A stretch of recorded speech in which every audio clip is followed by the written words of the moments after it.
Wait lang. Tingin na ako. Saan mo pwedeng kumain? Kahit saan. Basta, mura lang ah. Ah, sakto. May alam ako. Malapit lang eh. Saan? Saan ba?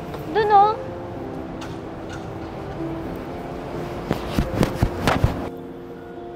Wait lang, dito? Teka, saan ba dito? Ang mahal dito eh. Oo nga eh. Alam mo na yan, mga ganyang restaurant. Halata ng mahal, tinan mo naman.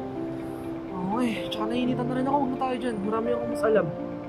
Love, sige na. Nahihilo na ako. Anong oras na din? Please. Gusto ko lang din makatipid kasi tayo eh. Sige na. Ano nga? Ano, Ger? Tara? Nga. Kasi.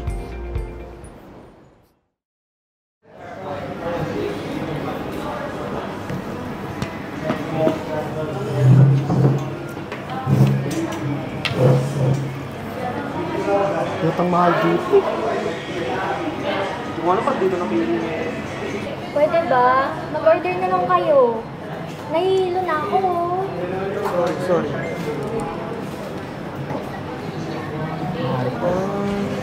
Hi, good afternoon, sir, madam.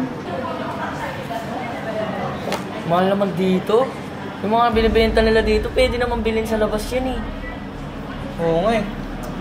Alam mo, sana Alam mo mas mumura dito, te? Oo nga po. Meron kami kinain ng nakaraan. Ang mura kaysa dito. Ito napakamahal. Mga sir, Te, ano na po kayo magpaliwanag? Hindi naman kami pinanganak kahapon eh. Tsaka oo nga. Tsaka alam naman namin mas mura talaga sa labas. Namimira lang kayo dito eh. Pwede ba ayusin yung presyo nyo? Daddy, ano ba? Nahihilo na ako eh. Pwede bang kumain na tayo? Sige na nga. Order mo kami.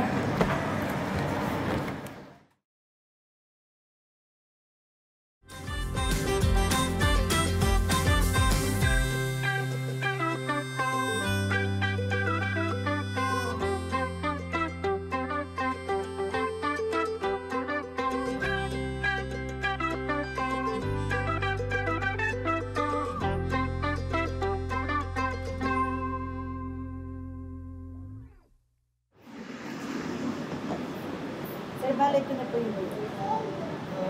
Madam, alam nyo, masarap naman itong pagkain niya eh. Saan yung problema? Masyadong mahal eh. Hi, good afternoon po. Ano pong problema natin? Ano po kasi? Masarap po yung pagkain. Kaso ang problema, masyadong mahal. Parang pinipera nyo na lang po. Baka saan nyo po ba kinukumpara yung presyo natin? Kasi sa totoo lang, yung presyo po talaga namin is kaparehas po ng mga prices ng ibang mga resto po dito sa market. Pinag-aralan po talaga namin yan na maging affordable. Ngayon, kung ikukumpara po natin siya doon sa mga nagtitinda po sa labas, pagpasensya nyo na po, hindi po talaga namin maipaparehas kasi unang-una po meron kaming lisensyang binabayaran. Registered po tayo. Meron din po kami rent na binabayaran para sa tindahan. At meron po tayong empleyadong pinapasweldo bukod sa visa po nila. So, syempre po, saan po naman namin kukuhanin yon? Kung ipaparehas po natin doon sa iba. And at the same time po, we secure yung safety po ng food ninyo. Ibig sabihin po, if ever man po meron kayong complain or ano, pwede nyo po kami puntahan at balikan at sabihin po yung paano namin ma-resolve yung issue. Na-appreciate po namin yung comment nyo, pero yun nga po yun. Ma'am, sinulit po kayo? Ako po pala si Daisy. Ako po yung may-ari ng Bibingka and Parata. Natutuwa po ako na nandito po kayo at maraming pong salamat dun sa feedback ninyo. And anyways, bibigyan na lang po namin kayo ng discounts and hope you could come back. Ma'am, ito nga. Sorry din kung masyadong nilait namin yung presyo nyo. Pero, humingi kami ng tawad, ng kaibigan ko. Maraming sorry po talaga. Wala naman pong problema yon. Lahat po talaga ng comment dito tinatanggap namin. Maraming salamat din. Maraming salamat. Ito po, ma'am. Yung pagkain niyo po, kahit i-compare po sa iba, walang masarap. Masarap. Salamat po. Salamat Ito po, ma'am. Salamat Sorry po. ulit ha. Sige po, asahan ko bumalik kayo ha. Ayun po, magmamalaki na lang ng pagkain. Ano pong pangalan niyo ulit? Daisy po, ng Bibingka and Parata. Okay po. Maraming salamat po. Sorry po.